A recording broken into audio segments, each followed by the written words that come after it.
옛말에 지성이면 감천이다 이런 말이 있습니다. 정성을 다하면 하늘도 감동해서 뜻을 이룰 수 있도록 도와주신다, 그런 뜻이죠. 이걸 성경의 언어로 바꾸면 어떤 것으로 바꿀 수 있을까요? 지성이면 감천이다. 네. 전심을 다하는 거죠. 전심을 다하면 하나님께서도 기뻐 받으신다, 기억하신다. 예, 세상 일이나 믿음의 일이나 한결같은 것 같습니다. 모든 일이 그렇습니다. 노력과 수고 없이 얻어지는 게 없죠. 전심을 다하면, 그래서 열매를 얻는 것이 상식입니다. 오늘 성경 본문 시편에서 우리에게 성경은 전심으로 감사하라, 내가 전심으로 주께 감사하며 전심으로 감사하라, 이렇게 가르쳐주고 있습니다. 요청하고 있습니다. 전심이란 게 어떤 뜻일까요? 일반적으로 마음을 다하는 것, 최선을 다하는 것, 물론 맞습니다. 국어사전에서도 보면은요, 온 마음, 순수하고 진실된 마음, 이렇게 되어 있습니다. 전심이라는 단어가 온 마음, 순수하고 진실된 마음. 또 이걸 기독교 관점에서는 여호와 하나님을 대하는 마음의 자세, 기본적인 마음의 자세다, 그렇게 말합니다.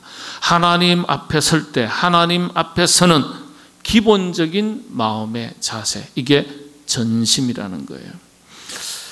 그런데 성경에 기록된 전심이라는 단어는요, 우리가 알고 있는 것 이상의 훨씬 더 폭넓고 깊은 의미가 담겨진 특별한 단어입니다. 한번 살펴보겠습니다. 이 전심이라는 단어, 시편에 기록된 히브리어의 전심이라는 말에 해당하는 용어는요, 레브라는 단어입니다. 레브. 이 레브라는 단어는 마음, 정서, 그냥 마음이라는 뜻만 있는 게 아니에요.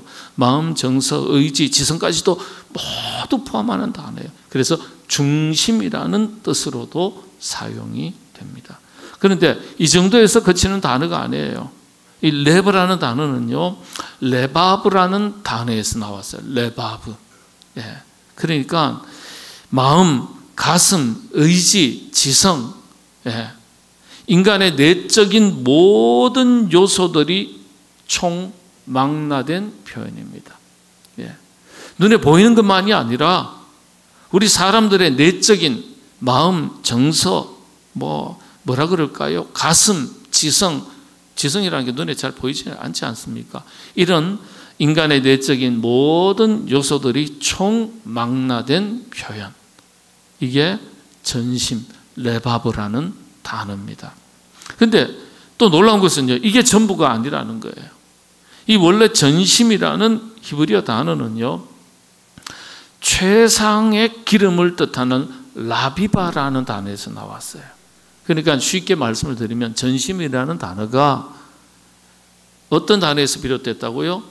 최상의 기름이라는 라비바라는 단어에서 나왔어요. 레바는 중간 과정 생략하고요, 라비바, 최상의 기름이라는 단어에서 나왔어요. 그런데 라비바라는 단어가요, 과자를 만들다라는 뜻입니다. 과자를 만들다. 라비바, 최상의 기름. 근데 라바브는 과자인데요, 이 과자라는 단어가 라비바라는 단어에서 나왔어요. 그러니까 서로 다 연결이 되어 있는 거예요. 예. 그러니까 이 어원들을 종합해 보니까요, 전심이라는 이 단어가 어떤 뜻이냐면 과자를 가장 좋은 기름에 튀겨서 만들어내다. 좋은 기름으로, 최상의 기름으로 정성스럽게 만들어낸, 잘 튀겨서 만든 과자. 이게 뭐라고요? 전심이라는 단어예요. 전심. 최상의 기름으로 잘 튀겨서 만든 과자. 그게 전심이라는 단어입니다. 예. 전심이라는 말의 원래 뜻입니다. 여러분, 당시에 가장 좋은 기름 뭡니까? 올리브죠. 지금도 올리브는 최상의 식용유라고 알려져 있습니다. 수확한 뒤에 올리브를 으깬 후에 한 번만 적당한 압력으로 압착해 짜낸 것을 두고 엑스트라 버진 올리브 그렇게 이야기합니다. 확인된 올리브 품종반도 찾아보니까요 1000여 종이 넘습니다. 최고의 이 중에서도 올리브 나무가 따로 있습니다. 최상의 올리브는요 가격이 엄청납니다. 2013년 10여 년 전에 국내 신세계 백화점에서 판매된 올리브유 500ml 한 병에 45만 원이었습니다. 세계 최고가 프랑스 올리브는요 10여 년 전 가격으로도 3천만 원이 조금 넘습니다. 500ml 기준으로. 지금 얼마쯤 되는지 아세요? 1억이 넘습니다. 드셔보셨나요? 아니, 드셔보셨다는 거 너무 좀 심하구나. 구경해 보셨어요? 구경도 못 해봤어요. 세상에 올리브유가 1억짜리가 넘는 게 있다고요. 프랑스 올리브입니다. 와인처럼 올리브 시험 평가 과정이 있습니다. 올리브 향이 아주 다양한데요. 아몬드와 같은 견과류 향, 상쾌한 풀 냄새 향, 칼칼한 매운맛 향. 올리브 향이 이렇게 다양한 줄 몰랐습니다. 지금도 최고의 올리브는요 54가지, 54가지의 화학 테스트를 다 거쳐야 된다 그래요. FAA라고 하는 기준이 있는데요 0.8 이하의 순수 압착으로만 짜낸 기름이어야 한다는 조건이 붙어 있습니다. 우리는 참기름도 기름인데 그것도 못 믿어서 참기름, 그것도 못 믿어서 순참기름, 그러다가 또 뭐예요? 그것도 못 믿어가지고 진짜 순참기름 이렇게 붙이잖아요. 올리브도 그런 것 같아요. 이런 좋은 올리브유를 얻기 위해서는 농부가 1년 내내 정성을 다해서 나무를 갖고 와야 되는데 많은 수고가 뒤따르죠. 그리고 첫 열매를 수확하고 단 한 번만 적절한 압력으로 한 번만 짜낸 기름이 바로 최상의 올리브유입니다. 바로 이렇게 얻은 기름을 가지고 과자를 튀겨내고 그 과자를 하나님께 드린 것입니다. 그걸 뭐라고요? 레바라고 한다는 거예요. 전심이라고 한다는 거예요. 전심이라는 단어가 바로 이런 단어입니다. 곡식으로 하나님께 드리는 제사가 소제인데요. 이 소제는 감사의 제사입니다. 그리고 모든 제사 중에 유일하게 제사를 드린 뒤에 제사 음식을 백성들이 함께 나누어 먹을 수 있는 제사였습니다. 이 소제 때 이 과자를 드린 거예요. 그리고 그렇게 최고의 과자를 어떻게 해요? 예배가 끝난 다음에 예배에 참여한 모든 성도들이 함께 나눴다는 겁니다.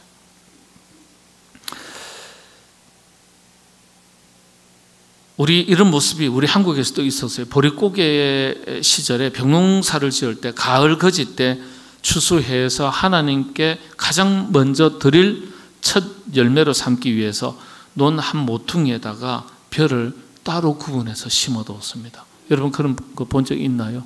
그냥 우리가 다 벼 모내기 농사를 하지만은요 예전에 우리 신앙의 선배들은요 그 논 한 모퉁이에 딱 구분을 지어서 거기는 특별하게 벼를 관리했다는 거예요. 저는 봤어요. 제가요. 이건 하나님께 드릴 것. 관리를 하고 특별히 돌본 거예요. 그걸 추수해서 정스럽게 탈곡해서 추수감사절에 하나님께 드렸습니다. 이런 전통이 우리 한국교회도 있어요. 이게 전심으로 드리는 감사의 모습이죠. 아무렇게나 모두 추수한 뒤에 추수한 것 중에서 일부를 드린 것이 아니에요. 아예 처음부터 구별하고 돌보고 관리하고 그리고 추수를 해서 정성을 다해서 드린 거예요. 1년 내내 정성이 녹아난 거예요. 그러니까 심을 때부터 구별해서 심었고요. 관리할 때 병충해 시달리지 않도록 돌봤고요. 추수해서 구별해서 드린 거예요. 많고 적음을 떠나서 이것이 전심으로 드리는 것이죠. 마음이 녹아나 있고 땀이 녹아나 있고 그렇게 그것들이 녹아난 물질이 전심을 담은 물질이 되는 것입니다. 이것이 하나님께서 기뻐 받으시는 감사의 제사, 감사의 제물, 감사의 예배가 되는 것이죠. 하나님께서 원하시는 제사, 하나님께서 기뻐하시는 감사가 바로 이런 감사, 이런 예배 아니겠습니까? 이런 감사의 제물을 드린 여인이 있습니다. 우리가 너무나 잘 아는 여인입니다. 이름을 모를 한 과부가 하나님 앞에 드렸던 2렙돈의 감사의 제물, 돈으로 드렸습니다.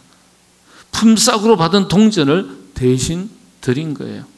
사실 이 이야기는 우리식으로 말하면 추수감사절을 앞두고 일어난 사건입니다. 아직 2달 정도 더 기다려야 보리를 수확할 수 있었습니다. 바로 춘공기에 해당하는 때였습니다. 과부의 살림살이 형편이 어떤지는 따로 설명드리지 않아도 될 것입니다. 춘공기에는 우리나라뿐만 아니라 전 세계 수확을 앞두고 있던 시절에는요, 항상 어려웠던 시기였습니다. 과부는 당시에 재산 소유권이 없었습니다. 과부가 살아가기에는 아주 힘든 시대였죠. 일가 친척의 도움을 얻어서 살아가거나 날품을 살아서 살거나 또 가을 추수 시절에 떨어진 곡식 나달을 주워 모아다가 끼니를 때우고 살던 형편의 사람이 바로 과부였습니다. 그래서 성경에 보면 농사짓던 주인들이 추수를 할 때 곡식 따는 주인이 거두어 가되 땅에 떨어진 곡식 나달들은 과부와 고아를 위해서 그냥 내버려 두라 그랬습니다. 과부나 고아들이 그 곡식 나달을 주어서 연명할 수 있도록 구제 차원에서 그렇게 하라고 하나님께서 가르치신 거예요. 그런 과부 여인이 오늘 2렙돈의 헌금을 하나님께 드렸습니다. 2렙돈이 어떤 돈입니까? 당시의 화폐 중에서요, 가장 작은 화폐 단위가 렙돈입니다. 렙돈. 우리식으로 말하면 가장 작은 화폐 단위가 얼마죠? 요즘 이런 짜리는 안 나와요. 그럼 얼마죠? 5원 나오나요? 아니요. 10원짜리입니다. 10원짜리에 해당되는 거예요. 지극히 작은 금액이라고 생각할 수 있지만 그렇지가 않습니다. 2가지 면에서 살펴볼 수 있는데요.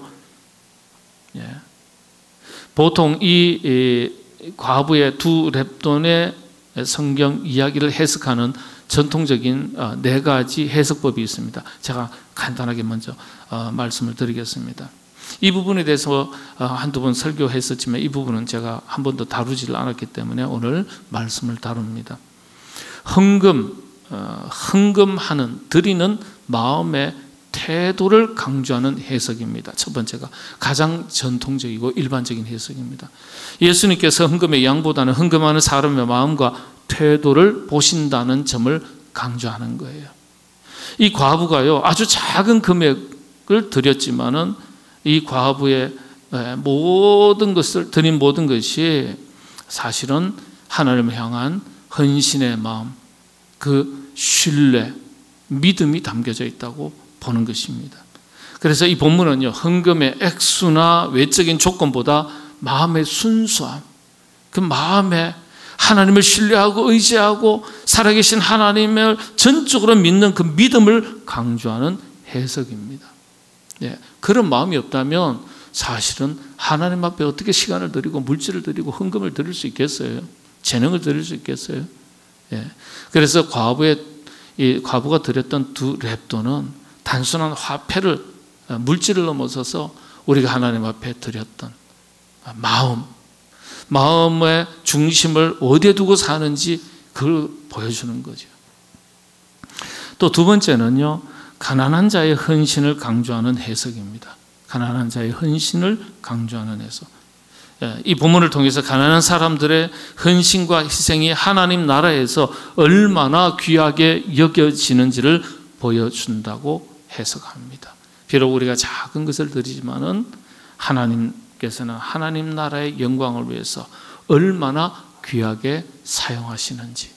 그래서 여러분, 하나님께서는 많이 드린 것만 사용하시는 것이 아니라 여러분들이 드린 작은 것 하나도 하나님께서는 귀하게 여기시고 하나님의 나라를 위해서 귀하게 사용하신다는 거예요. 오병이어의 이야기가 바로 그런 얘기죠.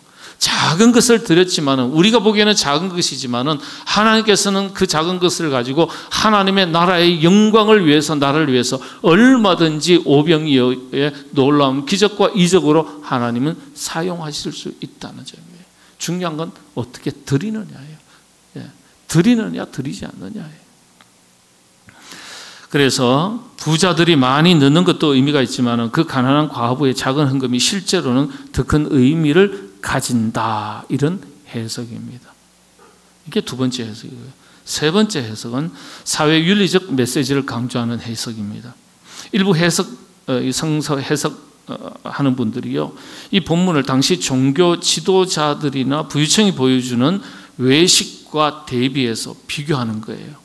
정말 하나님 앞에서 진실한 헌신이 무엇인지를 가르쳐 주시는 사회적 메시지를 담았다, 이렇게 해석합니다. 당시에 제사장이나 바리새인들은요, 하나님 앞에서 금식도 하고 물질도 많이 드리거든요. 기도도 하고요.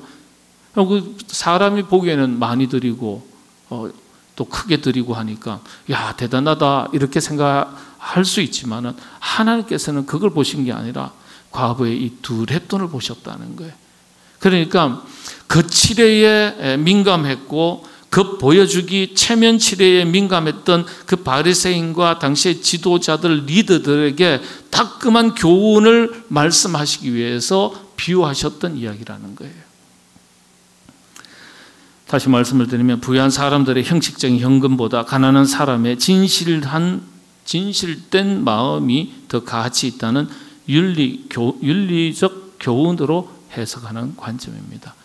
여러분, 이게 어느 하나에 국한되는 건 아니에요. 이 모든 요소들이 포함되는 겁니다. 네 번째가 어떤 것이냐? 제자의 삶과 헌신에 대한 교훈을 말합니다. 제자들에게 가르쳐 주시는 예수님의 교훈으로 보는 해석이죠. 오늘 우리 그리스도인들에게 가르쳐 주시는 영적인 교훈입니다. 예수님께서 제자들에게 참된 헌신이라는 게 어떤 것인 줄 아냐? 바로 두 렙돈을 드렸던 과부의 모습이 진짜 헌신이다. 진짜 헌신. 단순히 돈을 내는 행위가 아니라 하나님을 절대적으로 신뢰하는 삶의 태도를 강조하는 것이다, 이렇게 이야기를 합니다. 하나님을 절대적으로 신뢰하고 의지하는 마음이 없으면 가난한 과부가 어떻게, 비록 작은 물질이지만 그 작은 물질을 하나님 앞에 드릴 수 있냐 말이죠. 가난하기 때문에 오히려 비록 작아도 더 아낄 수밖에 없고 더 움켜쥘 수밖에 없다는 거죠. 그게 헌신이라는 거죠. 이런 다양한 해석들이 있는데 한 가지 공통적인 것은요, 마가복음서와 누가복음에 이 내용이, 이야기가 기록되어 있습니다. 예수님이 어떤 마음으로 제자들에게 이야기를 들려주셨을까? 먼저 누가복음서 21장 1절에서 4절을 보면요, 예수님께서 제자들에게 이 이야기를 하시면서 많은 것을 드린 것이 아니라 가난한 중에 전부를 드렸다, 이렇게 강조하시는 내용이 담겨져 있습니다. 예수님께서 말씀하시는 것 중에서 강조점이 어디 있는지를 잘 보셔야 돼요. 가난한 중에 전부를 드렸다, 이 말씀의 강조점이 누가복음서에 있어요. 누가복음서에 보면은 생활비라고 번역되는 헬라어 비오스라는 이 단어가 있습니다. 비오스가 생활비, 왜냐하면 누가복음서에 보면 생활비에 전부를 드렸다고 그렇게 기록되어 있거든요. 그런데 이 생활비라는 단어가 헬라어에서는 비오스라는 단어가 생명이라는 단어와 동일하게 같이 사용됩니다. 그러니까 예수님께서 가난한 중에 생활비 전부를 넣었다, 이렇게 우리 한글 성경에서는 번역했지만은 원어의 그대로 뜻을 번역을 하면 이 과부는 가난한 중에 자신의 생명을 드렸다, 이렇게 되는 거예요. 자신의 생명을 드렸다. 비오스, 이 단어에서 여러분들 이제 비부스라는 이 라틴의 생명이라는 단어가 나왔거든요. 자신의 생명을 드린 거예요. 주님은 그 헌금의 많고 적음을 보신 것이 아니라 그 마음 중심을 보신 거예요. 생명을 드렸다. 이게 전심으로 드리는 감사입니다. 전부의 개념이 아니에요. 전심의 개념이에요. 또 마가복음서 12장 41절에서 44절에 이 이야기가 기록되어 있는데요, 이 두 렙돈은요, 연보 곧 구제 헌금이라고 되어 있습니다. 여러분, 11조도 아니고 주정헌금도 아니고 연보 곧 구제헌금이에요. 예전 개역 성경에서는 연보라고 되어 있습니다. 한글에서는 그렇게 번역했어요. 그런데 원어의 뜻은 구제 헌금입니다. 당시에 성전에, 헤롯 성전에 오를 수 있었던 사람은 원래 남자들 뿐이었습니다. 모든 유대인 남성은 1년에 3차례 성전에 오르고 오를 때마다 헌금 드리며 예배에 참여하게 되어 있습니다. 여성들은 성전에 오를 수가 없었습니다. 가끔 기회를 주는데요, 돈이 아쉬웠던 서기관들이 돈을 받는 것을 목적으로 여성들이 성전에 오를 수 있도록 눈 감아 준 거예요. 돈이 목적이었죠. 이런 기회를 겨우 얻어서 성전에 올랐던 과부가 바로 두 렙돈의 과부였습니다. 과부의 헌금은요, 그러면 구제 헌금, 연보겠네요? 아니요, 감사 헌금이었습니다. 그런데 이 감사 헌금을 가지고 구제하는 데 사용했기 때문에 이 연보를 구제 헌금이라고 그렇게 말하는 거예요. 한번 생각해 보세요. 구제받아야 될 대상인 가난한 과부, 자기 자신이 구제받아야 될 대상이에요. 그런 가난한 과부가 정작 감사로 전부를 드리고 다른 사람을 구제하기 위한 구제 헌금을 드렸다. 이게 보통 신앙입니까? 보통의 마음입니까? 나보다 더 어려운 사람이 있겠지. 내가 여기까지 산 것만 해도 하나님의 은혜인데 하나님 앞에 감사합니다. 하나님 앞에 드린 감사의 예물이 또 다른 어려움이 있는 사람들을 구제하는 일에 쓰이기를 바라면서 하나님 앞에 헌금을 드린 겁니다. 그런데 마가복음서나 누가복음서에 참 공통적인 이야기가 있습니다. 참 신기해요. 마가복음서에 보면 가장 먼저 기록되어 있던 마가복음서에 보면은 참 신기해요. 제가 읽어드리겠습니다. 예수님께서 헌금함을 대하여 앉으사 무리가 어떻게 헌금함에 돈 넣는가를 보실세. 그랬어요. 어떻게 헌금함에 돈을 넣는지, 헌금을 넣는지 보시기 위해서 그렇게 지켜보셨다는 거예요. 네. 지켜보셨다는. 그러니까 이게 무슨 뜻이냐 하면요, 예수님께서 두 렙돈을 헌금에 드렸던 과부를 보시기 위해서 그 자리에 서신 것이 아니라 일반 사람들이 성전에 오를 때 헌금을 어떻게 하는지 자세히 한번 살펴보시기 위해서 그 앞에 계셨다는 거예요. 어떻게 하는지 한번 보자. 네. 사람들이 어떻게 헌금하는지 한번 보자. 그러던 중에 과부가 올라온 거예요. 예. 원래 처음에는 예수님의 목적이, 이 헌금 앞에 선 목적이 어떤 목적으로 선 거예요? 사람들이 하나님 앞에 어떻게 헌금 드리는지, 감사하는지 지켜보시려고 서셨던 거예요. 그러던 중에 많은 무리들이 드렸죠. 그 중에 한 과부가 있었다는 거예요. 어떻게 하는지를 지켜보시기 위해서 계셨던 거예요. 진짜인지 가짜인지, 형식적인 거칠애인지 전심인지 보시기 위해서. 그래서 두 렙돈이 아니라 그 속에 담긴 정성 중심을 보시면서, 이야, 많은 사람들이 헌금하지 않았겠어요? 그러시다가 과부를 보시고서는 제자들 뭐라고요? 저 과부를 봐라. 저 과부는 어려운 중에, 궁핍함 중에 생활비 전부를 넣었다. 저게 진짜다. 제자들에게 이렇게 말씀하신 거예요. 생명을 드렸다. 저게 진짜다. 저게 전심으로 드린 것이다. 이렇게 제자들에게 가르쳐 주신 겁니다. 그러시면서 뭐라고요? 너희들도 하나님께 드릴 때 그런 마음, 그런 자세, 그런 기준으로 전심으로 드려라. 이 말씀 하시는 거예요. 이 말씀. 여러분, 이런 믿음을 배우고 이런 각오로 추수감사를 맞이하시게 되기를 바랍니다. 우리 모두 하나님 앞에 무엇을 드리든지, 시간을 드리고 에너지를 쏟든지, 몸으로 헌신하든지, 물질로 헌금을 하시든지, 하나님을 사모하고 하나님을 사랑하고 지금으로서는 그리스도의 몸된 교회를 사랑하는 마음으로 여러분의 가장 소중한 것을 드리시면서 신앙생활 하시게 되기를 바랍니다.